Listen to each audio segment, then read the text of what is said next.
And Kyuketsuki going for memes, hate, trash, butts, doge. His favorite food is rum, which is a drink, but I guess we'll count it. And his favorite thing is plot. The names don't matter; it is what it is. But they're starting off right away. Their countdown has begun, and we're 5 seconds into the run. So this first minute and 8 seconds of the run is some story exposition. Or not the first. Well, the first minute and 8 seconds is more introducing. Just a flying overview camera shot of the town Onet, and where you'll be starting, and where a lot of these runners are going to be seeing a lot of the pain and struggling that is running Earthbound. It's a big RNG fest, and it can be a struggle, and it can bring you down, and just a lot of negative things about Onet. It's not a very fun place.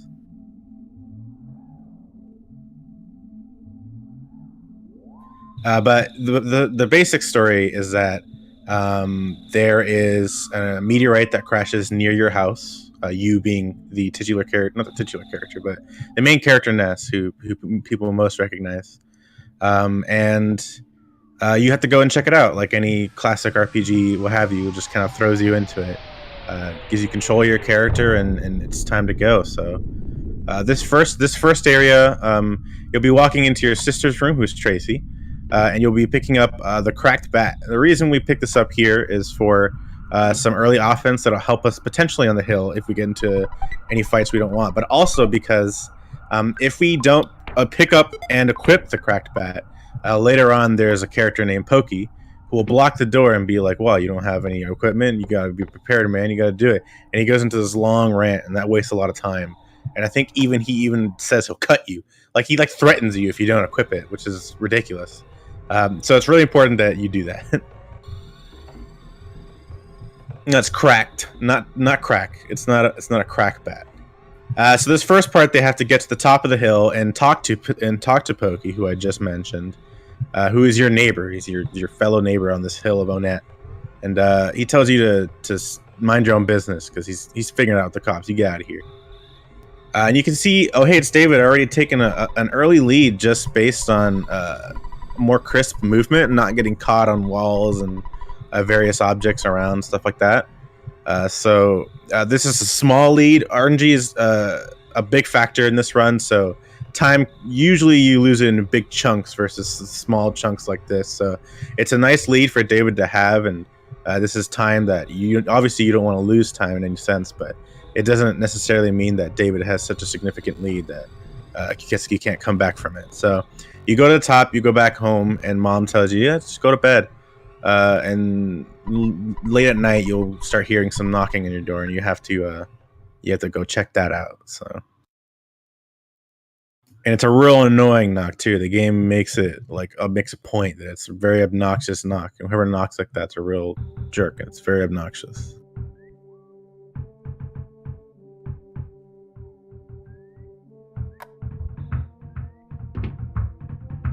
So who could be knocking at the door? Well, of course, it's our neighbor friend Pokey. That's who it is. And this isn't the part where he threatens to cut you. It'd be after this. Right after you talk to Pokey, you'll talk to your mother, and you'd be like, "Mom, can I go on this adventure? I gotta go on this adventure." And she says, "As long as you're not in your pajamas." So it's just solid parenting all around.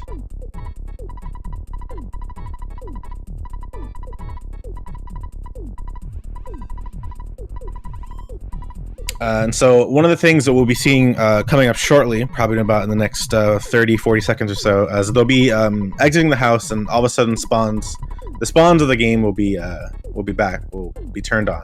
And so they'll have to avoid enemies in very specific ways. So enemies have different styles of movement in Earthbound. There's no random encounters. You see the enemies on the overworld, and if you touch them, you get into a battle. So it's real convenient for knowing what you're getting into and avoiding the things you don't want to fight. But it's also very important to understand how these enemies move. So there's 3 types of enemies on the hill: dogs, snakes, and crows. The worst thing you can get into a fight with is a crow. They're very fast.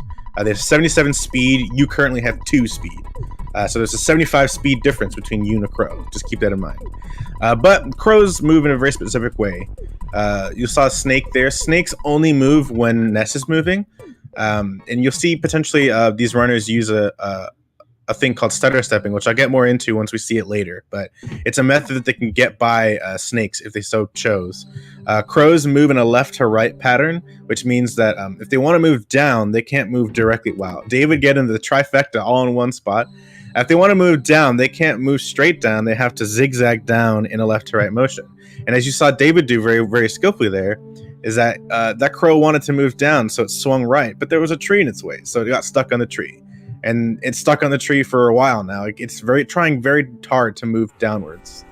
Meanwhile, Kyuketsuki getting into a crow fight. Like I said, they have 77 speed. You have 2 speed, which means your attacks have a higher chance to miss them. They will generally always outspeed you unless they do a very specific move, which is to steal your stuff. And they're just annoying, and because they're so hard to hit, you have a high chance of dying.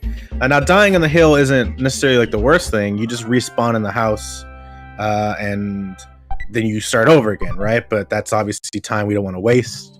The advantage Kyuketsuki now has, though, is that after this upcoming boss fight, which is the Starman Jr., he'll be level 3 instead of level 2. David got no fights and had a pretty good hill. He played it very well. You see a dog over there on the left. That dog can spawn there sometimes, but he'll be despawned once David walks around after the meteorite. So when you get to the meteorite, this not B. He says, "B, I am not." His name is Buzz. He's there, and he tells you more story. He says that he came from the future to warn you that Gygus is trying to take over the planet and destroy it, and Gygus is a jerk. Gygus is the final boss. Here it is. You see Kyuketsuki talking to Piggy from the top. That's okay as long as he goes under the tree now. You'll end up losing time if he were to walk straight right here and trigger the Buzz cutscene, which he's doing. Oh no, he walked down. Okay. That's actually still pretty bad. So the way Buzz works on the meteorite is he'll come from the meteorite, he'll touch Pokey's head, and then move to Ness's head. So you're going to see Buzz spawn, slowly move over to Pokey's head, and then move over to Ness's head. And it's very small time loss if you set it up this way. It's one of those things that's almost negligible, but it's a speed run, and you don't want to lose time. You don't want to lose time for free. You want to get what you can get, and so those are just small things to keep in mind. So David now making his way to Starman. Starman is a scripted fight in the sense that you cannot die. It's one of those boss fights that it's just meant to intimidate you, but you got Buzz, and Buzz is real powerful. And Buzz puts a psychic shield on you, and the only thing that Starman can do is psychic attacks. So as long as you have that psychic shield, you're good, and you can't die. The main thing we're looking for in a speed run is we're looking for Starman to guard, and David got a guard there, which is very good. Guard is the fastest animation that he could possibly do. The slowest animation is what he just did now, which is a fire beta. Fire beta hits everyone in the party, and your party currently consists of Ness, Pokey, Picky, and Buzz, which is 4 people, and so it's got to go through all that text every single time he does a fire. But a guard is real quick. The second thing you're looking for is Buzz to kill Starman Jr. in 2 cycles. So he'll the way Buzz works is he'll shield attack. He alternates between that nonstop. And he has a weak attack and a strong attack. And you saw in the first turn he did a strong attack, and in the second turn he did a weak attack. And so this turned into a 3-cycle Starman. So David getting through it pretty okay. 3 cycles about the average. 2 cycles the best you can get. And we'll see if Kyuketsuki gets a better one. That could help make up some time from that crow fight he got into. But it's also very important that you don't get a lot of fires. And there's one fire which is already losing them some time there. David did get 2 guards, which is pretty rare. Most of the time you'll just see fire.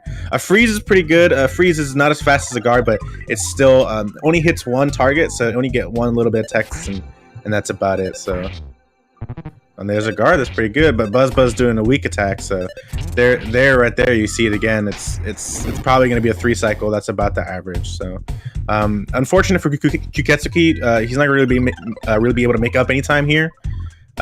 David's going to keep his lead, but it should be okay. Oof, and it's looking like it's going to be a little bit longer. No, there it is. So the charge forward is what you're looking for from Buzz.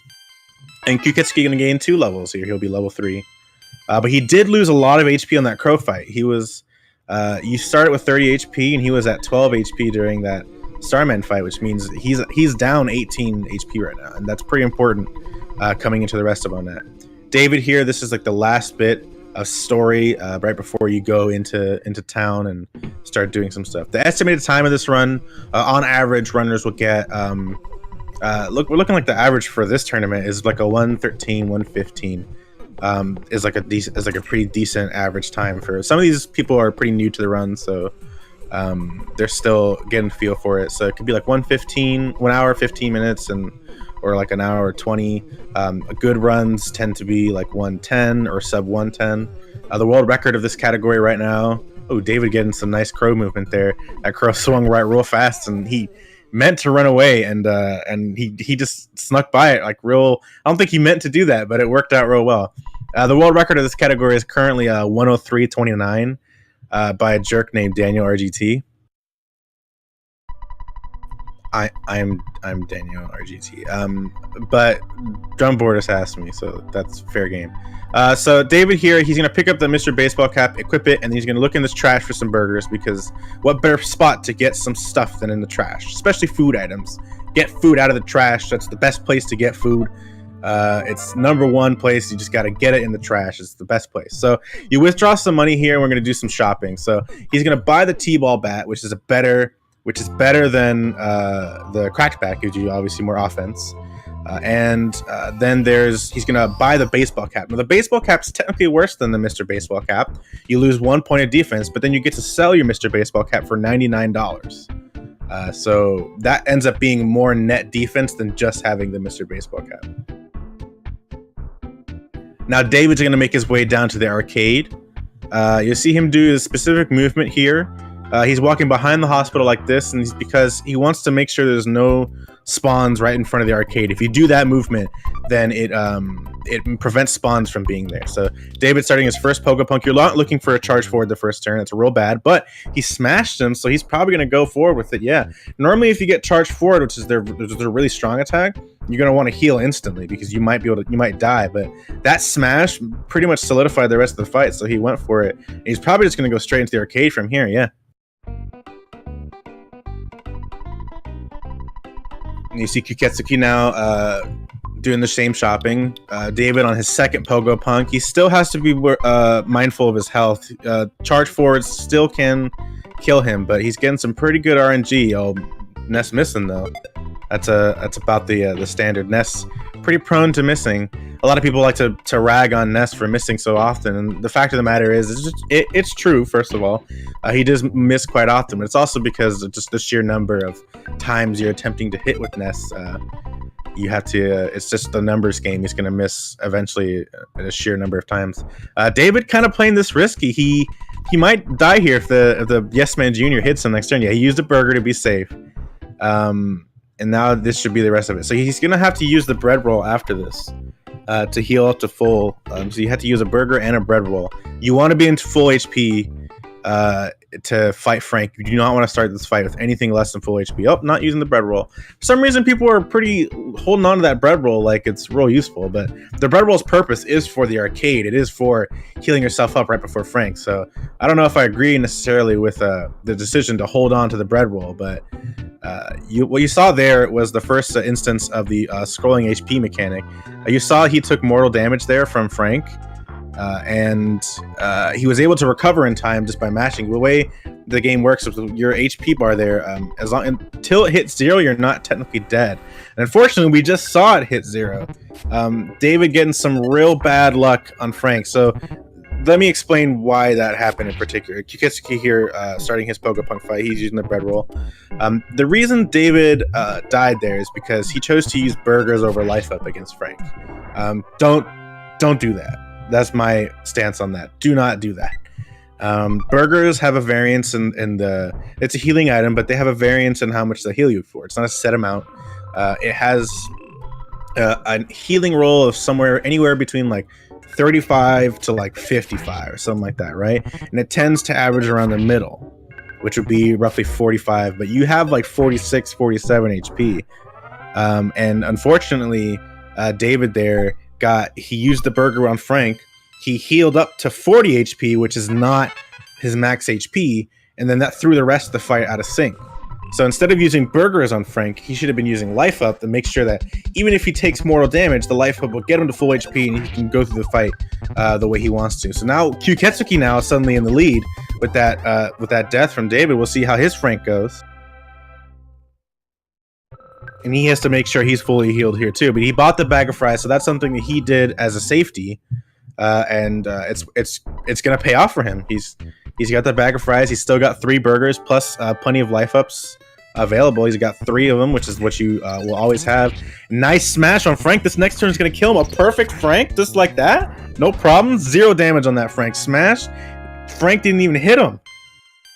And Kyuketsuki coming into Frankenstein with full HP and full psychic points. That's you don't see that very often. David buying some backup burgers before he goes back to Frank's, not necessarily a bad idea. The way Frankenstein works, so this tank with cartoon gloves on, every other turn will generate a burst of steam. That's scripted. It'll attack and then generate a burst of steam, and attack and generate a burst of steam. And so that makes preparing for the fight and understanding how the fight works a lot easier to understand. You know he's going to do a burst of steam, so it's safe to attack that turn no matter what because the burst of steam is happening. Unfortunately, Ness missing just as much as he likes to. Kyuketsuki healing on a steam turn. He had enough HP that he could have mashed it out. Maybe he doesn't feel comfortable in smashing in a smash to close it out. Kyuketsuki getting a smash on Frank and Frankenstein. So Kyuketsuki getting the crow fight on the hill, putting him pretty far behind David, it looked like, and then all of a sudden 2 smashes and David and a Frank death for David, and now Kyuketsuki's in the lead. So good stuff to him. David now getting through Frank. We'll see how his Frankenstein goes. His Frank went a lot cleaner that time. Kyuketsuki now going into the arcade and back out. Frank will give you a full heal if you talk to him after the fact. And so that's what it's something very useful. That way you don't have to like use any burgers or psychic points before going into this next area. For those who keep on asking what Boogie Percent is, I'll explain it again just real quick. It's a partial run category. It's a race category specifically. It does about 1/4 of the run, which is killing Boogie Tent and getting the Fly Honey. If you're familiar with Earthbound, that's what happens after you get kill Boogie Tent. But if you're not, then Boogie Tent is just a boss about 1/4 of the way through. And then we kill him and then pick up the item he gives you at the end. And that's the end of that race. It's a partial run category. So David having a pretty good Frankenstein too. And so despite dying, he's honestly not super far behind. But Kyuketsuki's still with a lead here. And hopefully he'll be able to keep it. It all kind of comes down to this next area. So you're going to see both of them go into the drugstore and buy some hamburgers. David has 2 hamburgers. He's checking just how many he had to buy there by opening his inventory. And then those burgers are for the boss fight after this, Titanic Ant. This next area is unfortunately for viewers and everyone, it is a grinding section. And a lot of time can be gained and lost based on the grinding section. Kyuketsuki taking a real roundabout method, doesn't feel comfortable weaving in and out of trees yet. If you're not comfortable with it, you might bonk on a bunch of trees and you end up losing time. So overall, it just might be more consistent for him to walk around the trees like that, which I think is fine. I think that's pretty smart. As long as you know your weaknesses, you can play around them temporarily before you get better if you choose to. So here we go. He's gonna buy some burgers. And then he's going to go into Giant Step, which is the next dungeon's name. This is Earthbound for the Super Nintendo, and I believe it is 1994 or 5? Yeah, 1994, a Super Nintendo game. Yeah, so David doing the withdrawal as well. David has 2 burgers, which means he has to buy, I believe, about 6 or 7 burgers. I forget. I usually use money as an indicator, like how much money I have left versus an actual like concrete number. Your Kyuketsuki taking a real roundabout method to the shack. I think Kyuketsuki is pretty new to the run, so. Those are just small. I think those are just small things that are being worked out. But so far, he's still doing pretty well.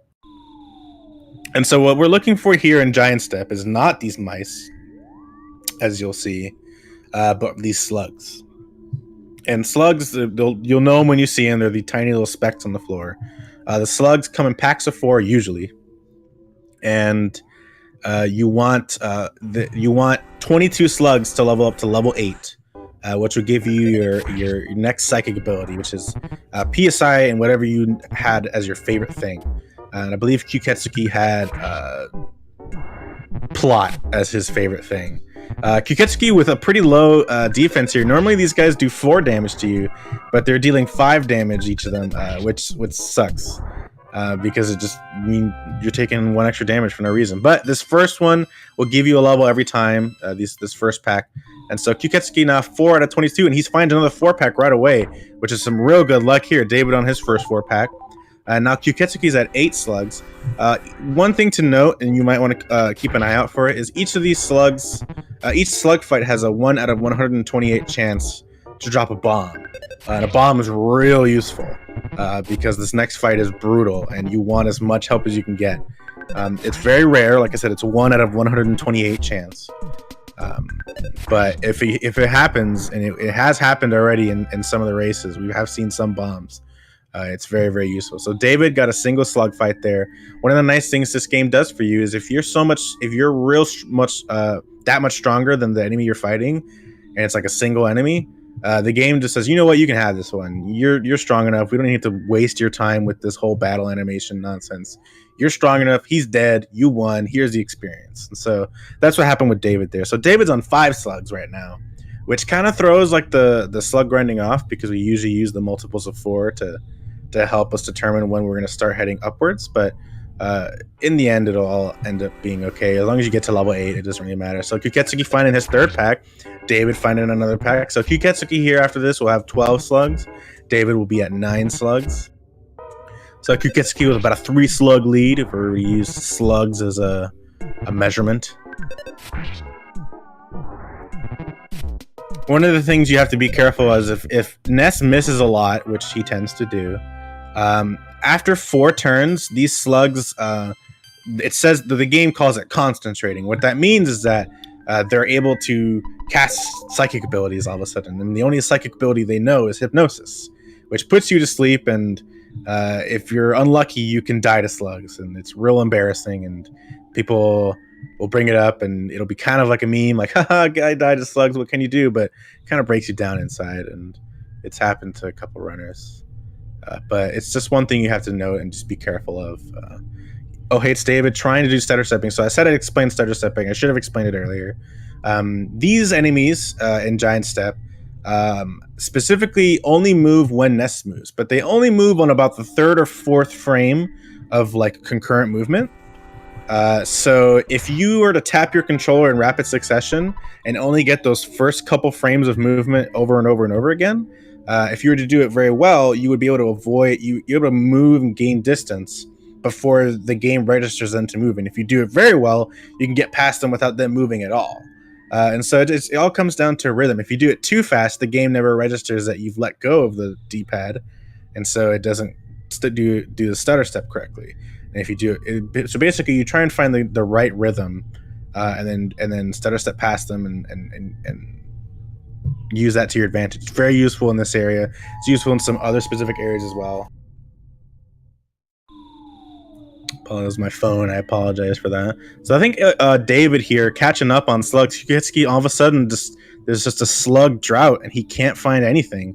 And this sometimes happens, man. Like sometimes you're constantly looking for slugs and you walk back and forth and it's just mice as far as the eye can see, and it's real rough. It's hard to be in that position. There's not much you can do about it.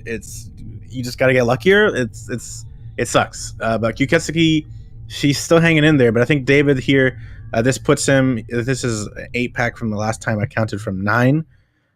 This puts him at 17 plus 1 rat fight, which I believe puts him at 18.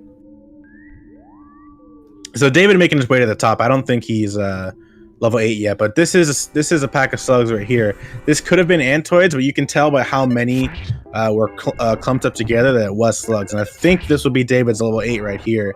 Kyuketsuki finding a small 2-pack, which is, you want to see more, but he's not going to turn down slugs when he finds them. So he's getting that much closer, but he's probably not happy about the way this slug rent's going. Here we go. That's probably his last pack. I believe he was on at least very cleast to level 8. Yep, that's David's level 8. The next thing you're going to see David do is you're going to see him check his offense. He's going to go to his status menu once he gets out here, probably. But you're looking for 24 offense specifically.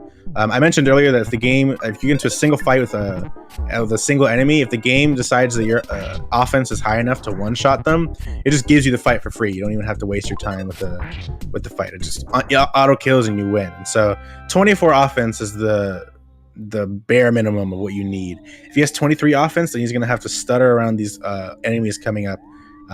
They look like the same sprites as slugs, but they're actually ants.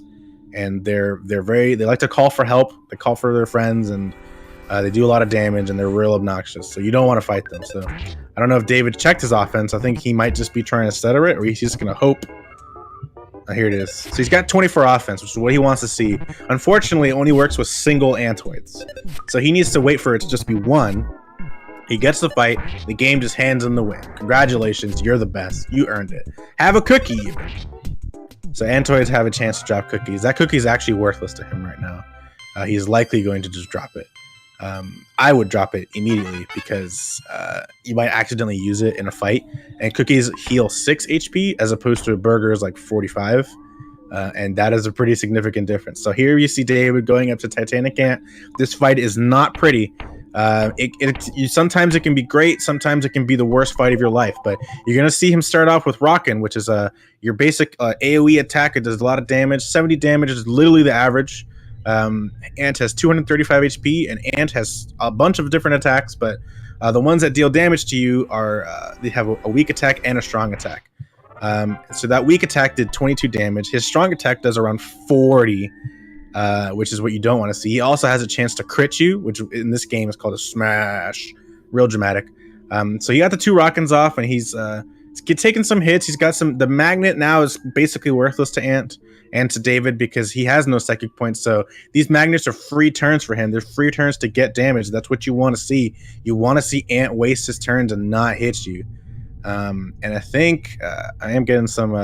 You got smash and David finishing it off. So that was actually a pretty clean Ant fight. It's about a little bit above average in terms of Ant fights goes. I mean, he didn't take a lot of damage, didn't use a lot of burgers, so he's probably not going to have to shop for burgers before he goes to the cop station, which is the area coming next.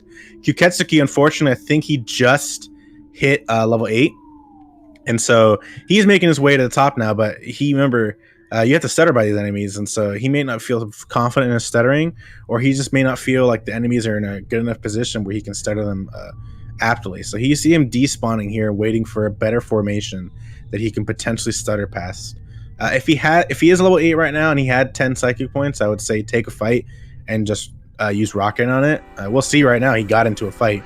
He's got 10 psychic points, so I would just use Rockin' in this situation, but it's going to bash it out. I don't agree with that. It could just be an experience thing. In general, you just use the Rockin' and kill them, and then move about your merry way. And you'll get the butterflies, so they'll recover your psychic points anyway. So it's not a big deal to get into that fight. It wastes a little bit of time, but it's time that you won't waste despawning over and over again. So now David making his way down. Now that you've beat the main boss of the area, all the enemies run away from you, so he doesn't have to worry on his walk out about any enemies or anything like that. Kyuketsuki now going to be making his way towards Titanic Ant. I didn't see if he checked his offense. I think he has 24 offense though, just based on how hard he hit that Antoid. He hit him for 38, which is pretty significantly high above their HP threshold. They have 34 HP. So he does have 24 offense, as we can see, the fact that he auto-killed that Antoid. So he's going to make his way to Ant now. David's going to be making his way down to the police station. I don't know if you saw, but there was a policeman who said, "Hey, can't you read the sign? It says don't enter." And you tell him, "No, I can't read." And he's just like, "Oh, wise guy, huh? Come to the police station later." And that's your punishment, is that he says, "Hey, come to the police station late." He doesn't take you there. He just says, "Go later." And Kyuketsuki despawned in that room, getting red swelled by an Antoid that just happened to be sitting right where the door is. And sometimes that happens, and it's real unfortunate. But the Antoid didn't do any damage to him, so it's just a time waste more than anything. So luckily he didn't have to waste like a burger there or something like that. And now David, he made it to the police station. He's here. It's time for police station justice. And what police station justice is that he says, "Fight 5 of my best men." Here, fight some cops. Ness is 13, by the way.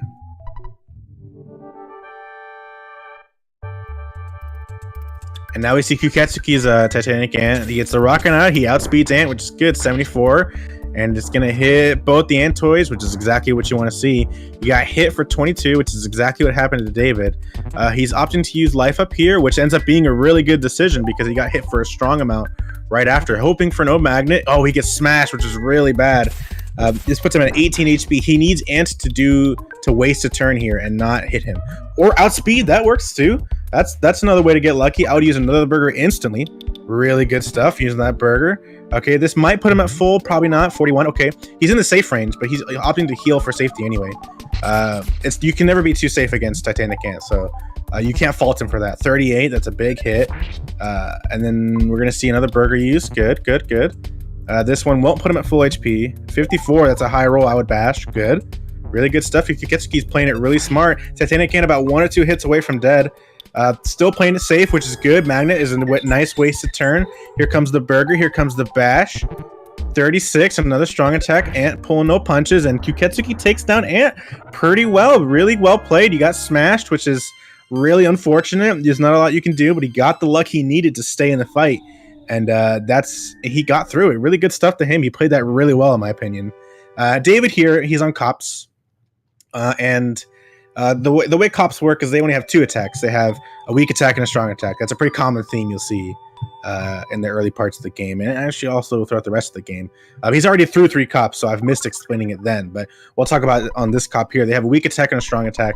You're looking for him to be under 55 HP before he uses a burger or a life up, or you're looking for them to miss. You want a weak attack if they're going to do an attack because they can only do attacks. They have no wasted turns. They have no turns that deal no damage except for missing. They do have a 1 in 16 chance to drop a hamburger, which is always nice.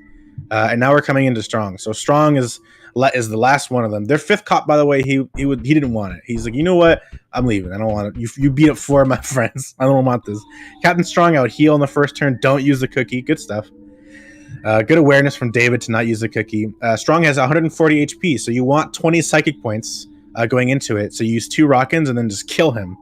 And Rockin averages 70 damage. So if they both hit for exactly average, it'll do exactly enough to kill Strong, and that's what we saw here with David. They did a more than 70 damage, but 2 Rockins, and that's what they killed him.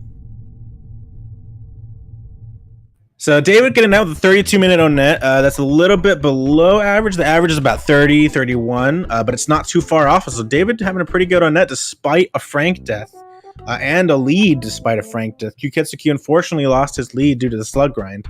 David checking his hamburger inventory to see how much he has for the rest of the run coming up because there's still about 50 to 40 minutes still left in the run. Kyuketsuki, I think, probably used a little bit more burgers than he felt comfortable with, so he's going to go to the drugstore and buy some more, which I think is a good call. If David so chooses, he can get this present here, which has a burger inside of it. I think he has enough burgers, so he doesn't necessarily need it, so he opts to skip it, which I think is smart. It's a small time saves, roughly 5 seconds of time. Oh, but there was a ninja shroom hiding behind the little tree line, and all of a sudden, these burgers might become more handy than you'll know. He's just going to try and run because the first thing that mushroom did was put a mushroom on top of his head. So he's mushroomized right now. What you don't know, if you don't know about this status effect, is after, I don't know how long the time frame is because it happens so rarely to us. But what's going to happen is that the game during a set period of time will rotate the controls 90 degrees. And it gets really obnoxious to keep a handle of because you'll be walking one way and all of a sudden the game will rotate it, and then you have to like hold your controller and you have to rotate your controller 90 degrees to then correct it, right? And you could be walking like really like right past an enemy and you're like, oh, I can get past this enemy if as long as I just go right, and all of a sudden your controls switch and you go straight up into the enemy and you're like, no, that's not what I wanted. So you're gonna see occasionally David's gonna be walking and he's going to suddenly go in like a direction, like sporadically, like instantly. He has to know that he has to turn his controller 90 degrees to make up for that. I believe it is 90 degrees clockwise. Oh, it happened right there. You see David now trying to figure out his new control scheme. There you go. He figured it out. He's walking down the path now. Kyuketsuki starting the cop, so you got to watch out for that hippie there, though, David. Kyuketsuki getting a smash on the first cop, so what you want to see. 65 HP, which means he can bash instantly on the next one. So that's a good start for Kyuketsuki on those cops.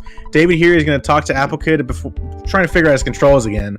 It only messes with your D-pad. It doesn't mess with the other buttons. So you only have to worry about your movement. Kyuketsuki going to use a hamburger. Now he's at 53 HP, right under 55. So Kyuketsuki paying attention to a lot of the tutorials and playing this very smart. 54, he might risk a bash. No, it's right under 55. He's playing it super textbook right now, which I think is real good. One of the things, so you could go to the hospital and sell your shroom, which is what like kind of the game intends you to do. But if David knows the game well enough, you'll know that right at the exit of these caves, he's going. Oh, his controller scheme just changed again. Right at the end of these caves, at the entrance of this area, there's a girl who buys mushrooms off of you, so you can just do it there. So all he has to do is get to there and talk to her, and then he can sell the mushroom. And it's the same process. He'll get $50 for it, just like he would from the old man. And if you don't know what I'm to heal this, you go and talk to a healer, and they literally buy the mushroom on your head. Like you actually get paid to cure this status ailment, which is I think really cool because it's a mushroom. They can use it. They can use that. They can use it to cook. It's very useful for them. So they'll pay you $50 to get rid of the status ailment. Kyuketsuki playing really smart with the cops. I think this is the third cop. And you see David talking to the girl. That's the girl right there, and she'll pay you for $50 to get rid of your status ailment. And now his controls are normal again. So now he just got to worry about enemies like any other regular. That was the fourth cop for Kyuketsuki. So we see how his Captain Strong goes. He has 30 psychic points, so he's more than prepared for this fight. He could choose to use a hamburger on the first turn if he's not at full HP. He's at 80, so I would just rock him. Yep, I agree. Let's see how much this Rockin does. Rockin unfortunately does have a chance to miss 108. That's super high. He could probably kill him in a bash if he so chose. And then 97. That's really high damages on those Rockins. And just like that, now Kyuketsuki making it out of on net. No deaths, but unfortunately the slow slug grind costs him a lot of time, and there's just not a lot you can do about that. He just got some bad luck. So it is what it is. But he's probably pretty happy at the very least that he didn't die, and he's been playing things pretty well, and he's still in this. He's not that far behind David, I would say. And definitely the getting mushroomized did not help David in terms of time. All of a sudden your control scheme's changing, and you running into a tree for a couple of seconds is not the quickest thing to do. So it's definitely we'll see if David trying to do despawn in this cave. You actually can't. There's no spawn location that exists that if they spawn, you can despawn it inside the cave. You have to go through the door. So David doing some story triggers here. You go to Peaceful Rest Valley, which is that area where you saw there was like UFOs and where that girl who bought the mushroom was. And you load, you'll see an iron pencil and it's blocking your path. You say, for some reason, there's an iron pencil just blocking my way and I cannot move forward. Very obvious, just RNG, like plot thing, just some weird MacGuffin style barrier, right? And so you invest in Apple Kid, who is an inventor, and he says, wow. And after that, you load the iron pencil into memory. That's all you actually have to do. You don't even have to check it. You just have to see it. And the game goes, all right, next flag is set. And then you go, and Apple Kid gives you a call after you invest in it. He's like, wow, this is crazy coincidental. I invented a machine that erases all pencils. Pencils as a concept gets erased. Do not use this near a pencil store, though. It will totally destroy all pencils. How it makes a distinction between what's a pencil and what isn't, I think that's a pretty gray area. But Apple Kid knows better than I do. And so you get the pencil eraser, and now all of a sudden you have a plot device to progress the game. So David going to make his way back to that iron pencil, and he's going to erase it with his new and shiny pencil eraser. Don't ask me what a pencil eraser looks like, because I could not tell you. So you saw Kyuketsuki and David do this in the department store. So they withdraw money because you have to pay Apple Kid $200, but they're also using that money because they're going to be doing some shopping later in the next town after this. So it's actually a very small town. And also they made a save, and that save is for the purpose of a death warp that they'll be doing later. And the nice thing about Earthbound, as opposed to some other games and RPGs and stuff like that, is when you die, a game puts you back where you last saved, but anything you did before dying still technically counts. So if you beat a boss, that boss is done. He's dead. You just respawn back, and you lose half your money. And if you have any other party members with you, they're dead except for Ness. But anything that happened before you died still counts. So we use that to our advantage in the run, and later we'll be doing a death warp after we're done with a specific area, and then we'll death warp back to Tucson, which is where we have to go right back to. So yeah, Pokemon does that. Quiz 64 also does that. A handful of other RPGs do that. But some other ones don't. SMRPG sort of does it. SMRPG will keep the experience that you gain, but will reverse any bosses and story triggers that you've done. So there's weird like mixes and stuff like that in some of the other RPGs, but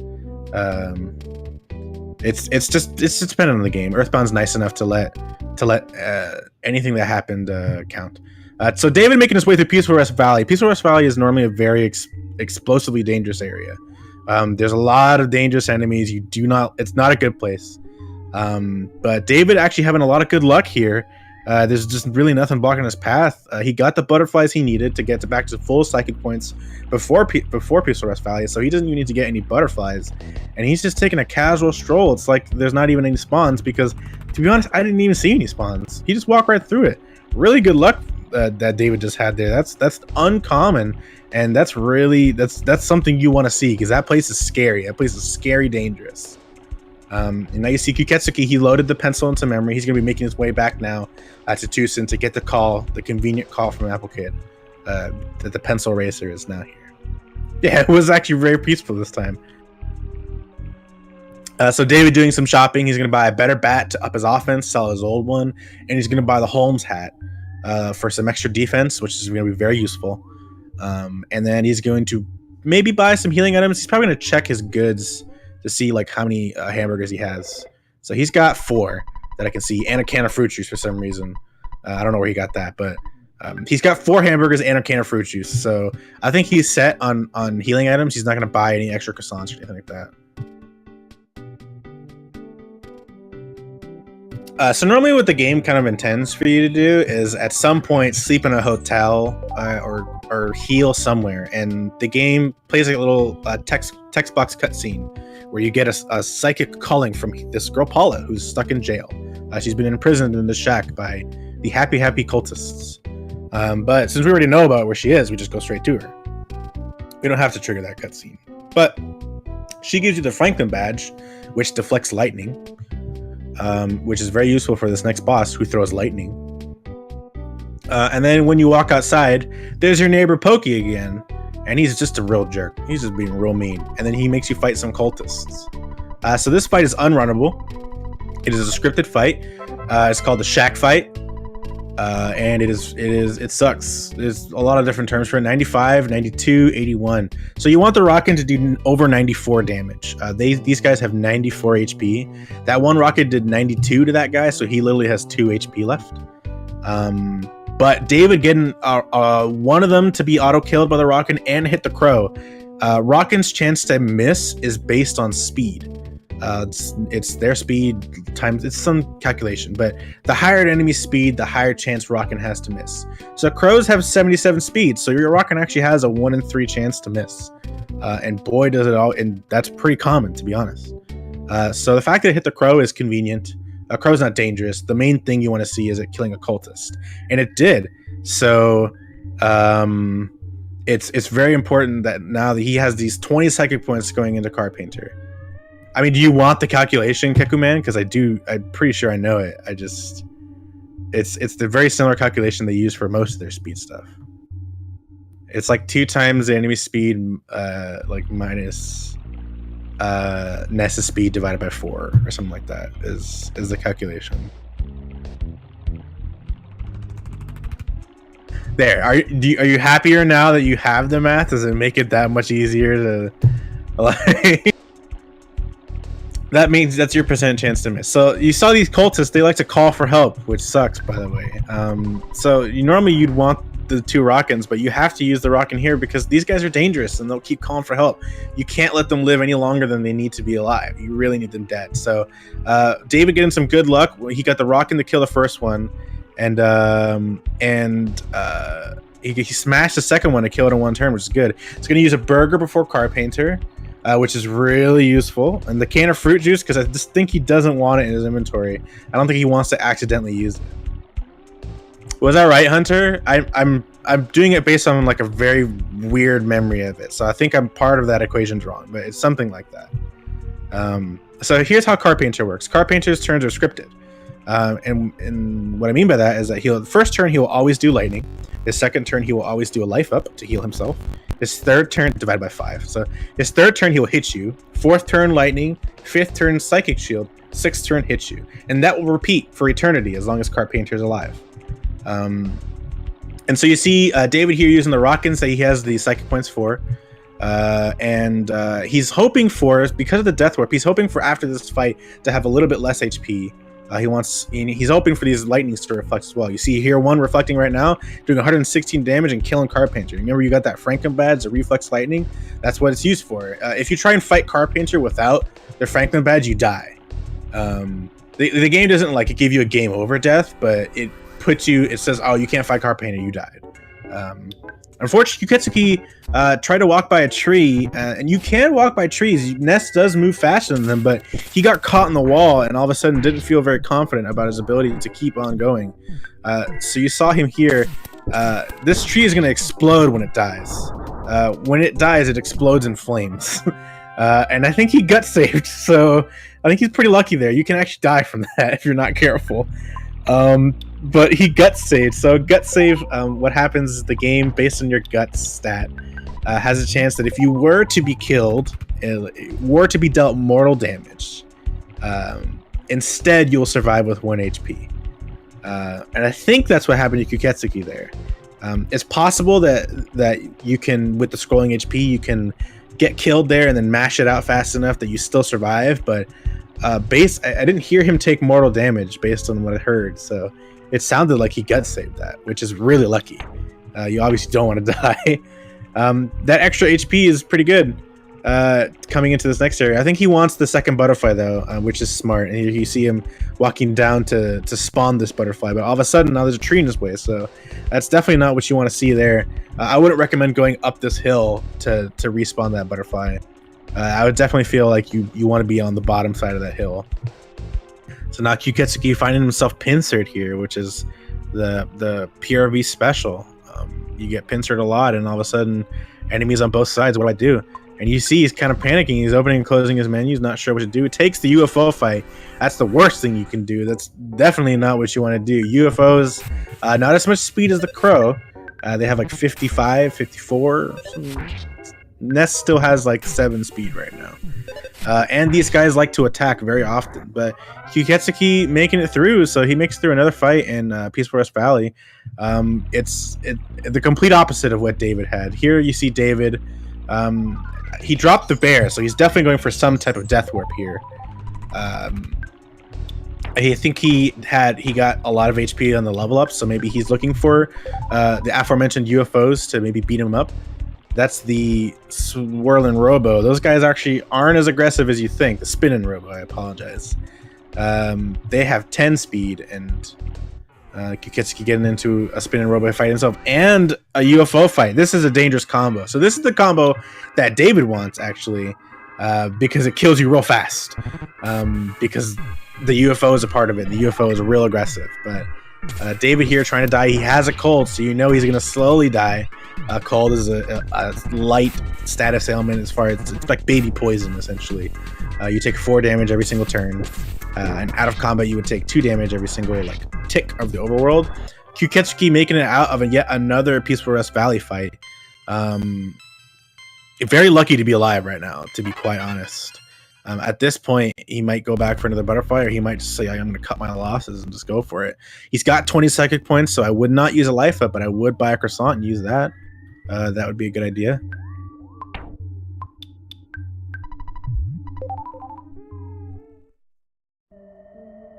So David here, he successfully completed the death warp. Paula's dead, but he has $100, so you can go to the hospital and revive her.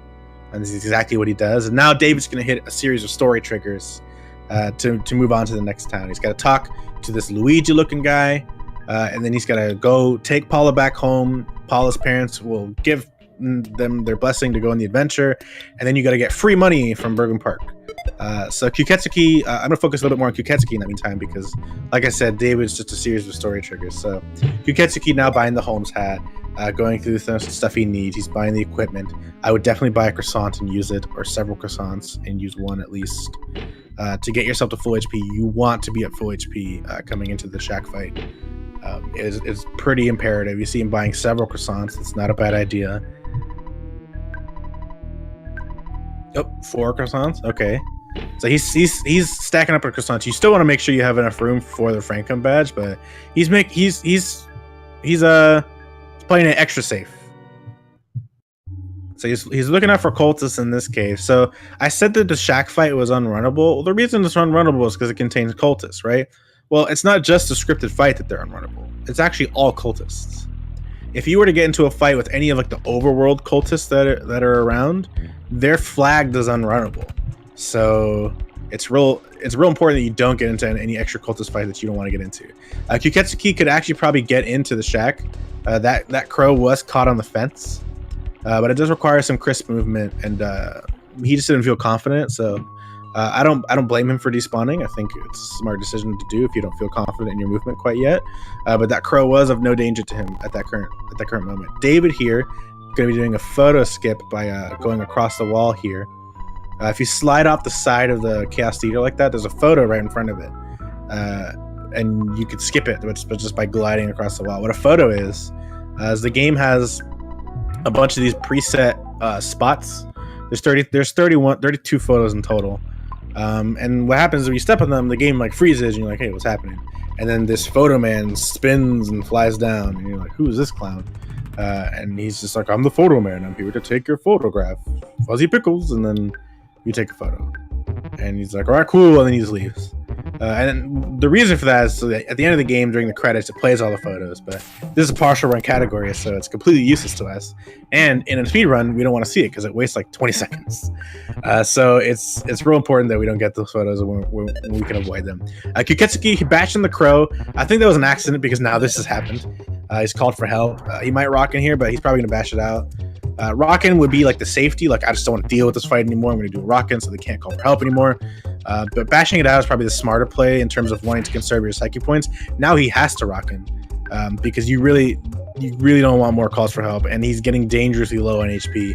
So he's hoping for this to hit the new cultist for over 94, hit him for 83. So he's got what is that, 14 HP left. Using the croissant for safety. We'll see if it calls for help in the meantime. He doesn't. And he misses Kyuketsuki, so that's actually pretty good for him. He doesn't have to worry about that damage, but now he's getting a ton of experience. He's got some free HP from that. I've never beaten this game. I'm at Foresight. What do I do? Foresight's a pretty big section of the game, so you have to tell me what part of Foresight you're at. Kyuketsuki actually getting a butterfly. That's some super good luck from him there.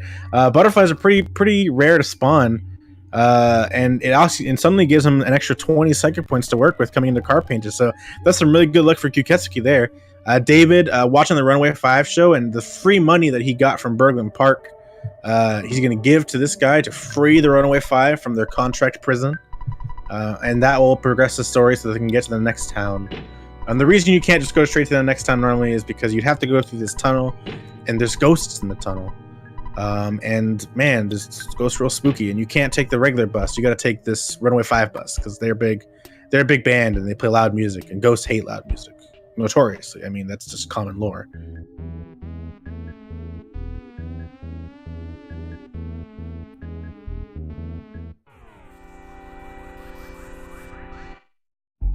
So Kyuketsuki getting into a cultist fight. If he knows his stuff, he knows that this fight's unrunnable.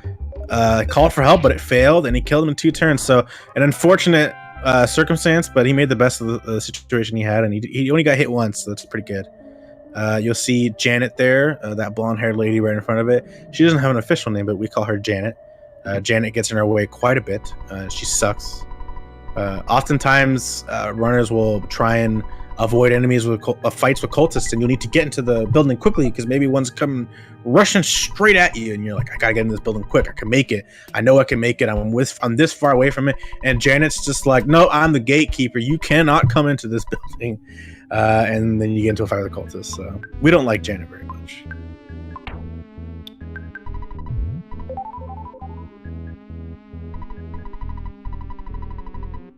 So Kyuketsuki now getting to his second cultist fight. This is the second scripted fight. We're hoping for no calls for help. Kyuketsuki's seen quite a many calls for help, and he can honestly use a break from it. Personally, I think he could just, it'd be nice if the game just had cultists stop showing up to this stupid party. And thankfully, it actually listened to me, which it never does. So now Kyuketsuki going to make his way towards Car Painter. Looking over at David here. David now, he's in Threed, which is... I don't know if you've noticed the common theme between the 3 towns so far. And if you're paying attention to the chat, you'll know the 4th one's called Forsyth. But this is Threed. He has to get through this graveyard to hit a story trigger. But there could be a lot of spawns here in the graveyard, so he's got to be careful. He's looking specifically to avoid fly fights, just because they suck and they're real aggressive. He has a free graveyard so far, and nothing in his way at all. It's the complete opposite of what happens with me. Oh, there's some flies. Kyuketsuki getting the lightning reflect on the first turn, which is pretty good. I want to see a rockin' on him from this turn. Nope, playing it very safe. A rockin' would be pretty good, but now it's too late. Once you bash on this turn, it's over. You can't use rockin' anymore. But that lightning reflect and the bash might kill, and the smash definitely going to steal the deal. So Kyuketsuki getting through Car Painter, some rough stuff happened along the way. A lot of fights in PRV and some cultist calls for help that were real stressful, but a really clean Car Painter coming from him. David following this lovely lady into the hotel. Definitely would recommend just follow random suspicious looking women into hotels. And if you get captured by zombies and ghosts, so be it. It's a numbers game.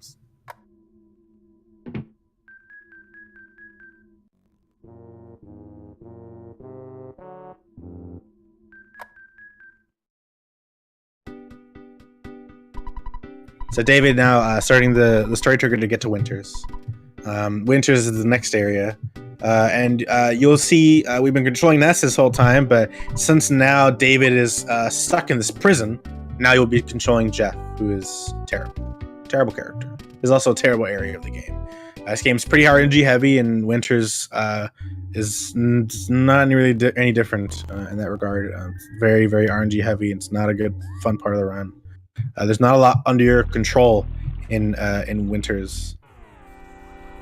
Kyuketsuki seeing a crow and freezing up. Not sure what happened there, but he's just taking the fight. It's not dangerous, and getting hit isn't the worst thing. It's just a time waste. In that situation, you'd want to walk around the fence from the bottom side. He's got too much stuff in his inventory.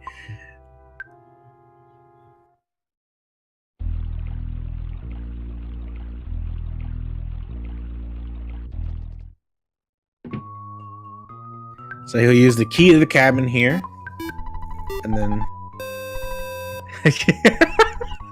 Kyuketsuki's audio playing. It might be some alert.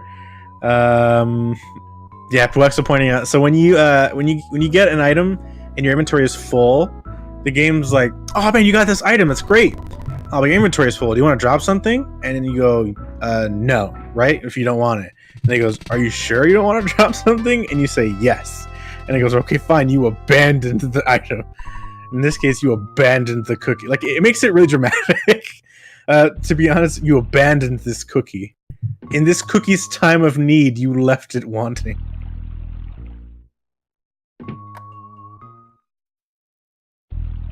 So Kyuketsuki despawning a bunch, getting some bad crow luck. If he actually walks straight right, from above that first tree, he could have made it because the crow would get stuck, but that's definitely an experience thing. Using the rock in here, it's probably going to miss both of them, to be quite honest. Like I said, it has a 1 in 3 chance to miss. It hit miss? Oh, it hit the second one. All right, so the 1 in 3. Paulo with that 5 damage smash, putting in the work.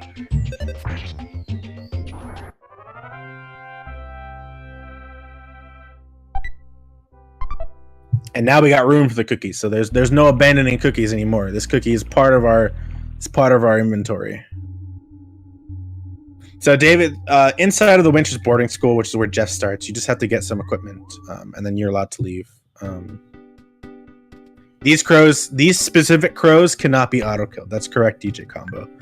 So these crows, in the actual game memory or whatever you want to call it, there's several separate entries for the Spiteful Crow, and it's specifically these ones are programmed to never run from Ness no matter what level he is. and they're also programmed to never be auto-killable. And they're meant to be like pests as a result. Like that's their whole purpose. The ones in Onet do run from you, and you can auto-kill them. It's based on your offense, but those are a different entry in the game's memory. So you see David getting pincered, got out of there quick enough. There was a goat over there. Goat is the worst fight you can take in Winters. Meanwhile, Kyuketsuki trying to get a death warp. He's doing it off the mole, which is what the most common death warp target you'll see. He's at 15 HP and he defends. A lot of people have the situational awareness to defend. I like it from Kyuketsuki. That's faster strat. Defends is less inputs and it's a faster animation. The mole made himself confused and smacked himself in the face, but hopefully this will be enough. There it is. Good stuff to Kyuketsuki. That's really good awareness from him. If you have about 16 to 17 HP, you can still die from defending, and so that's what you want to do. Normally defending would cut the damage you take in half, but because it doesn't matter at that point, then you just die anyway, so it's good. So David here, he's in the tent, and now we have this lovely little cutscene here at Lake Tessie. If Tessie sounds familiar, it might sound like Nessie, which is a reference to the Loch Ness Monster. Tessie is not dissimilar from the Loch Ness Monster. Oh no, Tessie, please. Tessie, put the gun away.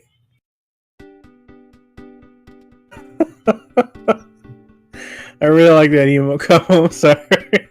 So this is Tessie. Tessie's fantastic. I love Tessie. Tessie is one of my favorite things in the game. He's got this amazing dopey smile. He just looks so happy to be, just to exist, and just being ridden like there's Jeff on his back. He's just having the time of his life. I love Tessie so much. So Kyuketsuki here, he's going to be, he revived Paula. Now he's got to make himself on his way to back to Paula's home. First, he's got to get the backstage pass from Luigi over here. And then he's going to go to her house and get some free money in Bergman Park. Coming up for David is a small little dungeon called Brick Road. Specifically, it is a dungeon because Brick Road designed it to be. He's a dungeon designer. And he's like, did you like my dungeon at the end of it? You can talk to him if you want. We don't in the speedrun, but if you do talk to him, he's a pretty cool dude. He's like, I designed dungeons. Did you like it? And he's like, no, it sucked. The reason it sucks is because if you do the speedrun strategy just to not get into any fights and any extra levels, Jeff has 30 HP. This first enemy, the Protoplasm, if he attacks 3 times in a row, his average damage roll is 10. And he has more speed than Jeff by a large margin. It's actually not that large margin, but it's large enough that I've never seen Jeff outspeed the Protoplasm. So if he attacks 3 times in a row, Jeff is just dead. There's nothing you can do about it. And it's real unfortunate. Also, he can call for help, so he can call for his buddies and make the fight even harder, which stinks. So David here, just walking straight into it. You can't really avoid it. You can technically skip it but like the task skips it. And we've had some non-task skips of it. It's very difficult and relies a lot on Bubble Monkey RNG. And what specifically that is that Bubble Monkey has a lot of charm and flavor to it. There's a lot of personality in the way Bubble Monkey moves, because Bubble Monkey follows Jeff, but will stop and then race back up to Jeff suddenly, and that's cool and all as far as like flavor is concerned. But it's not cool when we're trying to avoid enemies. And unfortunately, here you see David, he's got 2 Protoplasms now. He's trying to run away. He got the runaway. It's a pretty low chance to run away. You start the fight with a negative 12% chance to run away. You're level 2. They have 22 speed. The math is your speed minus their speed, plus a free 10%. So 2 minus 22 is a negative 20%. And then plus 10%, so negative 10%. I'm sorry. So that's how much of a chance you have to run away. And then every single turn thereafter that you haven't run away, even if you don't attempt to run away, the game will add an extra 10% of run chance. So on the second turn, you have a 0% chance to run away. On the third turn, 10%, so on and so forth. So it's basically you just want to try and survive in the fight as much as you can. You saw David there try and move the duck in a way. You saw him move weird. He's trying to pull the duck in a way that he could potentially skip it. Call it duck skip. So unfortunately, he didn't get it. You fought the duck. It's pretty common, and you see him go for second proto skip, and that is very dependent on Bubble Monkey RNG. But the way that skip works is those presence movement pattern. They'll aggro onto you when you get close enough, but they'll move towards the spot you aggroed them and move in a straight line towards that spot. So you ride along the top and then aggro them, and then quickly move down and go under them, and they keep moving in a straight line because you aggroed them along the top. And it's really easy for Jeff to get by it, but but if Bubble Monkey suddenly stops in the middle of that movement, they just hit Bubble Monkey and get into a fight. So good stuff from David there. Nice second proto skip. It's RNG, but it's also execution. You gotta move correctly. So good stuff to him. He's here in Pond Cave. This is the second to last section of the run. Pond Cave, unfortunately, pretty heavy in spawns and a lot of RNG, and not a very fun place. Very narrow, as you can see in this particular spot. All the enemies in Pond Cave except for one are stutterable. But David here getting a clean first section. There's 3 sections total. So he's going into this next section. This first area a little bit empty, which is good. And he's walking through. You see him stutter back to try and despawn these guys and make sure he doesn't lose a lot of ground as he moves forward. You'll see him stutter forward very slightly. That's because he's trying to catch as soon as possible if there's a spawn, and then despawn it instantly, because he wants to make headway through this room, and hopefully he can kind of just brute force his way. But he's getting pushed back, unfortunately, by spawns, and this is kind of how Pond Cave operates. So the mushroom, as you saw there, mushrooms you can't stutter. Mushrooms just have a small aggro radius that if you get into it, they'll run at you and you get into a fight. And these specific mushrooms are more aggressive than normal mushrooms, like Ness encountered in Tucson. So David here in the last room. This last room can be sometimes pretty tough to despawn. It's not up to you. You have to despawn it. They'll always spawn as mushroom packs. It's pretty rough. And then the last section is climbing up these ropes. So mushrooms spawn at the top of it, and you want to be in a position that you can get to the exit without a mushroom starting a fight with you. So you use the bubble monkey to knock that rope down, get up the rope, and then we're going to see what the mushroom situation is up top. So you saw there was a mushroom to the left, the exit's to the left, so you can't make it. These mushrooms are stuck on this wall here, so it's perfect for David to just walk over here and get out of dodge. And so now he walks outside, and Bubble Monkey sees a nice monkey lady, and so he just leaves and chases her. And that's your interaction with Bubble Monkey. That's the last time you'll see Bubble Monkey. Not in the run. If you play the game casually, you'll see him one other time. Actually, 2 times, I believe. But for Boogie Percent, that's it for Bubble Monkey. It's a series wrap there. And then David here making his way through literal Stonehenge. Yeah, Bow Monkey. You know about Bow Monkey? So David, this is Jeff's father, Dr. Andonuts. And he's like, oh, wow, my son. I haven't seen my son in like 10 years. That's crazy. That's crazy to me that this will be my son. And then you're just like, all right, cool. Dad, I need to get to these people who called me psychically. And he's like, no problem. Just go in my cool machine. And then I'll see you in 10 years. Bye. And that's it. That's your interaction with your dad, which is real rude, by the way. Because he's like, cool, I saw you once after 10 years. I'm set for the next 10. I don't need any. Just don't visit in that 10 years. 10 years is good enough for me. And then you get sent in this. That's it. So David's starting the Skyrunner cutscene, which is the name of this contraption. And Kyuketsuki having some trouble with Graveyard here. The complete opposite of what David had. David had a pretty free Graveyard. Kyuketsuki played it pretty safe. He's moving slowly, trying to make sure he doesn't get into any fights. Just smart.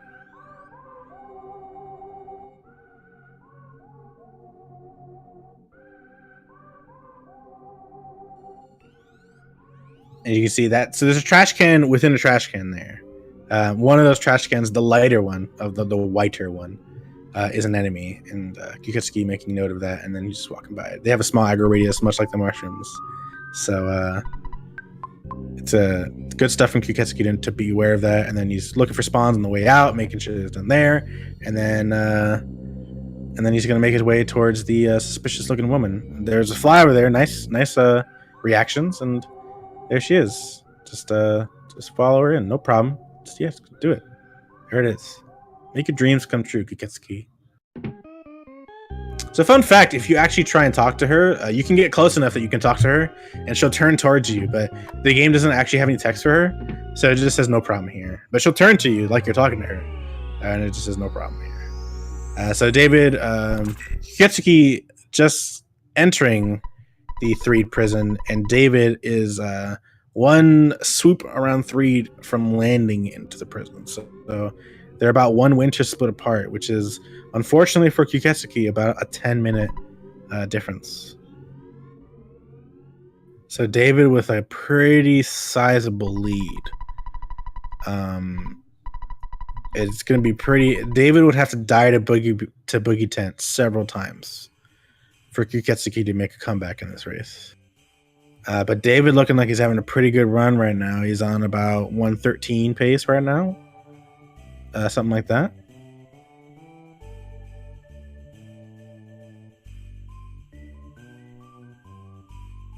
So the Fly Honey, Boogie Percent is a partial run category where you kill Boogie Tent, which is the boss you're about to see on David's screen. We'll see it shortly. The Fly Honey is the item that boss gives you. It is just a plot item that the game gives you. But it that's when the race ends. It's about 25% of the way through the run.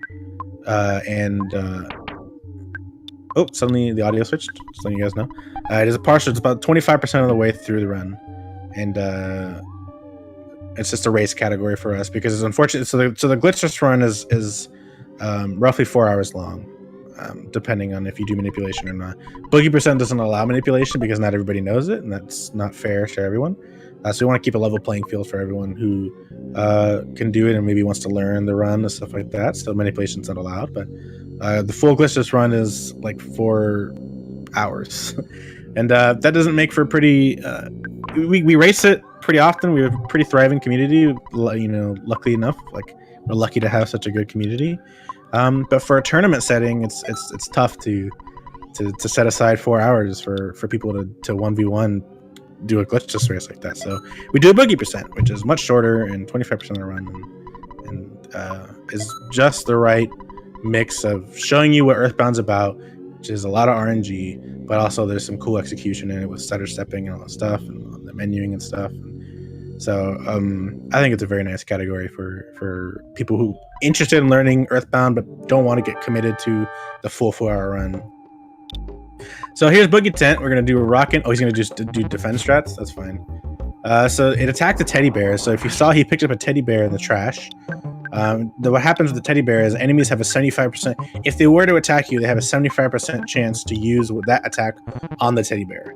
And that's what happened there. The Boogie Tent saw a teddy bear and said, I gotta kill it. I gotta kill that teddy bear. And he attacked it, which is why we pick it up. We don't want any kids to die here. So David having a really clean Boogie Tent fight, and that'll seal the deal for him. That's going to be, once this level up sequence is over, he's going to pick up the Fly Honey, and that'll be a split timing. So this is looking like a 113, kind of like how I predicted, but this is a race win for him. It's actually pretty impossible to mess up this part. You just walk straight up and get the Fly Honey. So it's going to be like a 113. I don't know if this is a PB for David. I can't see his splits, so I'm watching a version of the restream just like everyone else. So David would have to come in here and let us know if that is a PB or not, but I believe it is a PB.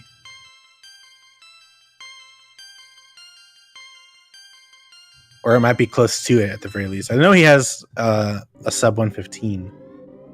It might be a small PB. We'll see.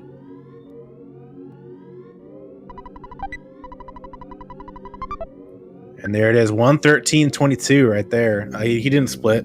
There it is.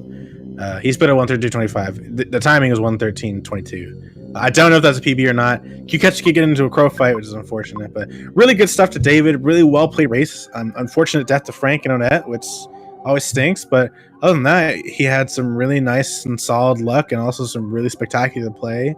Very smart, calculated play. Really good stuff to David. Now, Kyuketsuki's in winter, so he's not super far off from finishing it, but he's still got a decent amount to go. I think Kyuketsuki's a little bit lost right now. I'm not sure if he knows where he is. There it is. Yeah, that path is not good. It might be a little too high here. Am I going to spawn down here? No, he's good.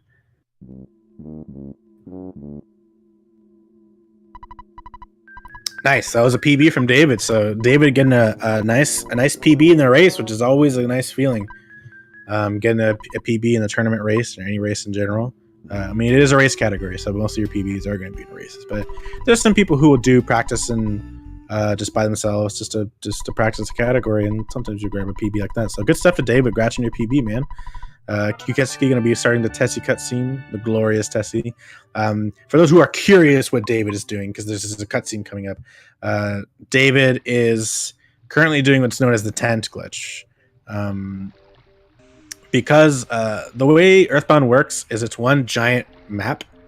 Instead of being like a one like smaller maps that the game will load constantly, it's one giant map and it'll load tile sets from each of those maps. So it's one giant picture. This tent is at the bottom right of that. And so if you nudge yourself into this corner and check, since you're at the bottom right of the screen, and Ness checks forward a little bit, part of what the check little hitbox or whatever you want to call it is doing is checking raw memory. So all of a sudden you'll just get a bunch of garbage text that'll just show up. And you can get some pretty interesting glitches with that. Sometimes it'll warp you around and then crash your game. Sometimes it'll change the sound effects. If you're lucky, it'll pull up the debug menu and you can start going crazy with that. There's a whole bunch of it's random because you're just pulling up RAM. Just random access memory. You're just pulling it up.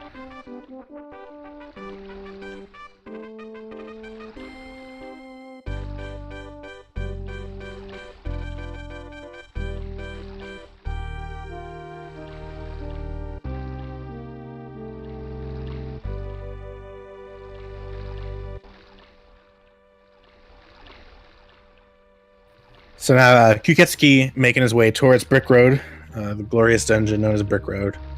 We'll see how his protoplasm fight goes. David almost dying to that first protoplasm. He had a lot of protos. All of a sudden, he had 3 of them, and he ran away successfully. We'll see if Kyuketsuki doesn't have to deal with the sudden panic of potentially dying to protoplasm. You'll see what Kyuketsuki did there. When you walk down left and down right like that, you put a spawn tile in the bottom right in the screen, and the game for whatever reason doesn't spawn enemies on the bottom right of the screen. It's like an off by 1 assembly line code error, and that's just me trying to recall what a smarter member of the community told me. But it's basically it's like some weird oversight in programming or some weird it's basically just a bug.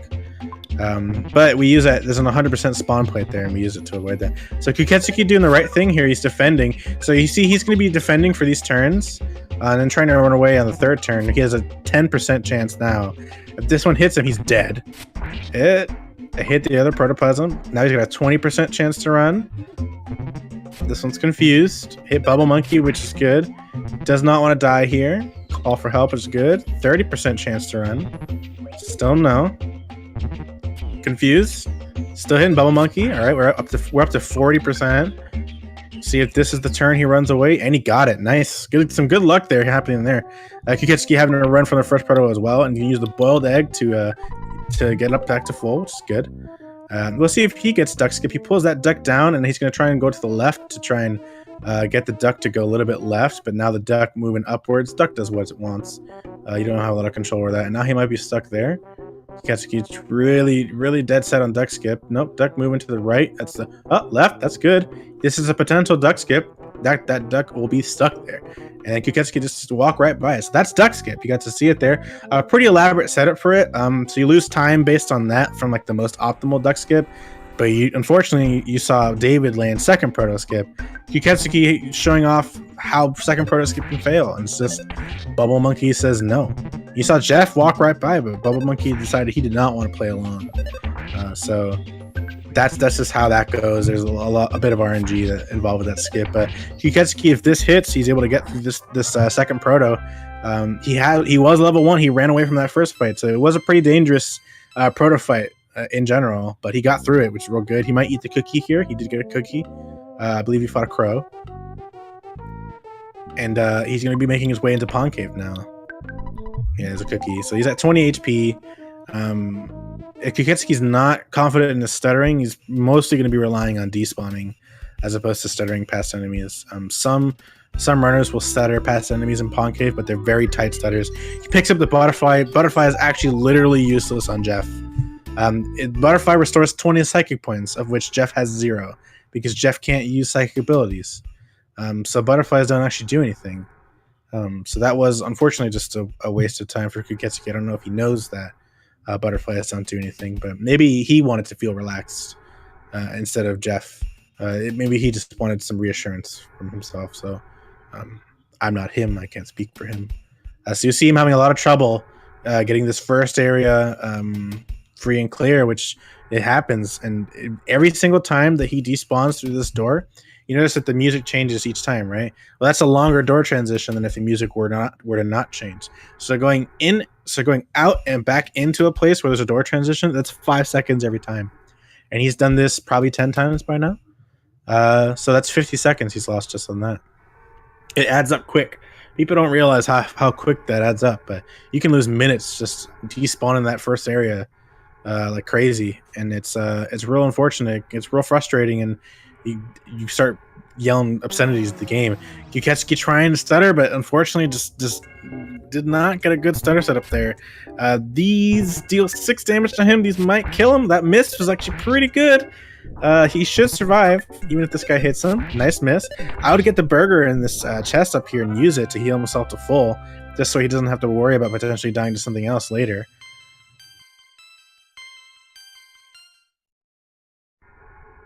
So there's a burger in that chest. Maybe he doesn't know about it, but there's a burger there, which would be useful for him right now. But he's just hoping for no more spawns. I don't think he's going to try and stutter or pass anything. There's a mushroom there, which he could hypothetically glide across the top there and not be within the range, but then he has to worry about the other enemies that might be there. Oh, is he thinking about stuttering this? Yeah, I think I don't think he feels very confident in it after those other slugs got him. So he'll be content with stuttering a way to despawn, but not stuttering past, which I think is fine. If you're not super confident, I think it's better to play it safe over anything. You have a lot of trouble with Pawn Cave. This is really common in this area. Me personally, this is why I stutter this area, but stuttering is something you have to practice and get good at, and you have to really learn the rhythm for. So Kyuketsuki eventually despawning it completely, and he's able to get through it. We'll see how this last area goes. Like I said, it can just be pure RNG. This first area is clear, which is good. It's hoping for the third one to be clear, and it is. Really good luck on that part. And then the last part, he picks up this bottle rocket. He's going to use the bubble monkey to get the rope down from the top, and then he's going to see what type of mushroom situation is up there. And you do not want to fight a mushroom as Jeff. They are particularly mean in winters. They're a separate entry than the ones you fight in Tucson. The ones in Tucson tend to just generally put mushrooms on your head and annoy you. These ones just murder you. So it's pretty important that he doesn't get into a fight with one. Those mushrooms are a little bit too close for comfort. It's something that maybe you could potentially get past, but it's better safe than sorry. So he's going to despawn it. I probably actually wouldn't have even gone for that one myself. So it's probably a good thing he despawned that. The one to the right there is fine because it's going to get caught in the wall, but this one right above the rope is not fine, so he's got to despawn it over and over again, and now he'll be okay. So he'll aggro that guy, but he gets stuck on the wall, so it's okay. And so Kyuketsuki now getting through the end of Winters. We'll see if he gets to a cave boy fight. There are some cavemen around Stonehenge. The nice thing is that you move faster than cavemen. If you're able to get past one, as long as you're past it, you can just keep walking, and you walk faster than them. So you'll be able to dodge them. They're in kind of not great positions. This one's perfect.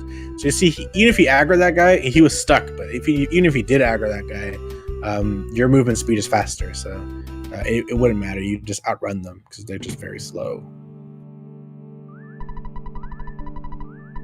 And then here's your dad again. Good old Dr. and Donuts. Asked you if you want a donut. You tell him no. No is faster. If he offers you a donut, if you say yes, he's like, well, I wanted a donut too. Just like, goddamn. Like, come on, man. Like, don't offer me a donut if you don't have one. So, Kyuketsuki getting on the Skyrunner. And we'll see how his Boogie Tent fight goes.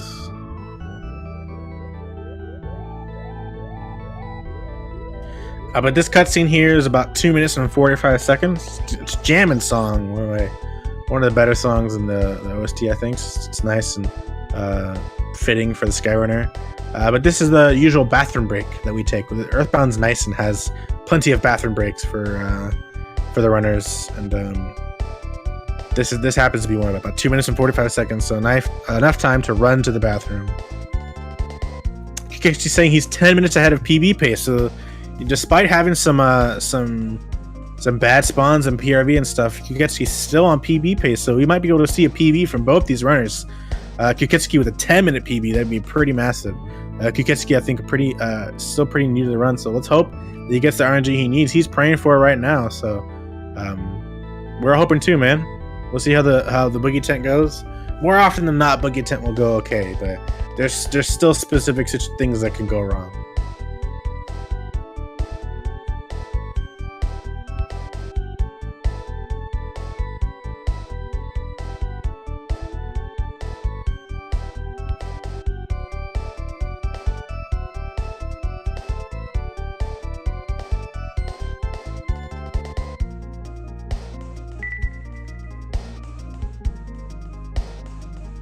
So as Kyuketsuki is about to land, I just want to give some thanks to the Earthbound community and also members from other communities who have just taken the dive to join our tournament. There's been a lot of cool runners from other games and stuff like that that are really fantastic at the game that they mainly play, in many other games and stuff like that, who have just been nice enough to join a little tournament here that we're organizing. So thank you so much to the Earthbound community, from speedrunners in general, and thank you so much for everyone watching as well, just for giving us the time of day and being even just slightly interested, even if it hasn't been that interesting. It really means a lot to us, and we're happy to showcase our favorite speedrun for a lot of us. So thank you so much, everybody. Just thank yous all around. Kyuketsuki landed now. He's getting Jeff. Fun fact: you can say no to Jeff, and he's just like, "I'll join you anyway. Deal with it, jerk." So like, you say yes because it's faster, but if you do, he did say no. He goes, "So why did you call me?" Actually, so he doesn't. I thought he joined forcefully, but if you say no, he's like, "Well, then why did you even call? Like, why did you do this? It's wasted my time." So you use the bad key machine, which is an invention you got from the boarding school to open up the prison. And now Kyuketsuki is going to be picking up a teddy bear on the way. I definitely want to pick up the teddy bear. It's very risky to not get the teddy bear.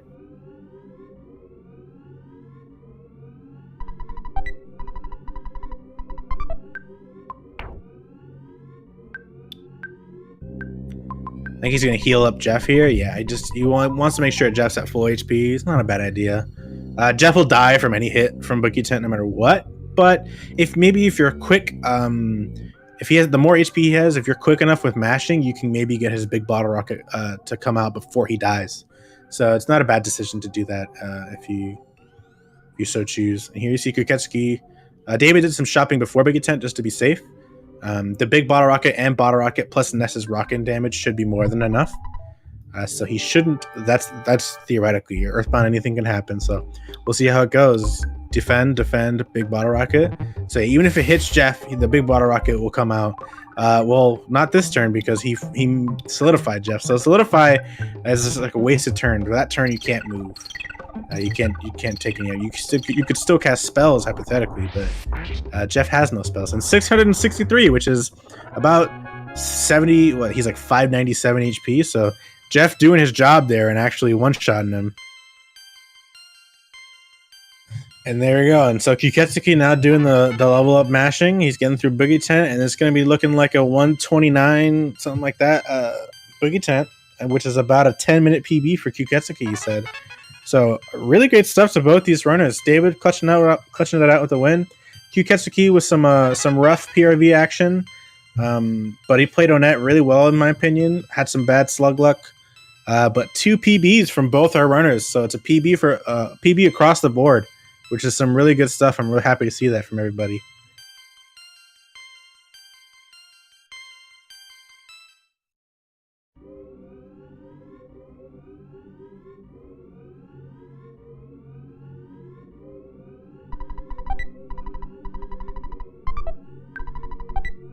There it is, 129.09. A little bit of a late split there, but 129.09, which I can't see the rest of his splits, but Kyuketsuki said in the chat it was about a 10-minute PB. It's 8 minutes and 30 seconds.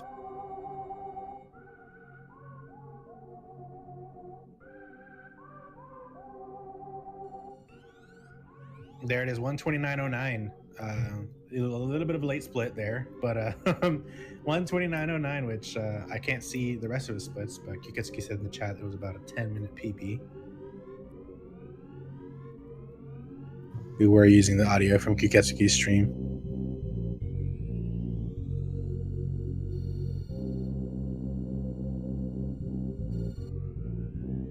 But that time's going to get lower and lower for sure. Both these runners showing a lot of smarts in their play, playing very solidly, playing very well. I was very happy to see that. We were using the audio from Kyuketsuki's stream. So I don't know what we have coming up next, or if there is anything directly following. But that time's going to get lower and lower for sure. Both these runners showing a lot of smarts in their play, playing very solidly. Yeah, we're getting the double. We're getting the double Daniel special right now. You thought you liked hearing me once, not hearing me twice. You don't like hearing me once. What we have handle it. Hearing me twice. Or if there is anything directly following this. So yeah, I do not know what is happening next, unfortunately. Fiesel could probably help me out if there is anything next. Double Daniel special right now. You thought but once again, I just want to say thank you to both these runners and congratulations to both of them on their PB. Congratulations to David on his win. I will be signing off myself, and I will let whatever is to follow speak for itself, really. So thank you everyone in the chat. Thank you to the runners. Thank you to Fiesel especially for being gracious enough to host a lot of our races on the Speed Gaming channels. Fiesel once again doing wondrous work for the speedrun community. Non-stop hustle from Fiesel. So thank you so much.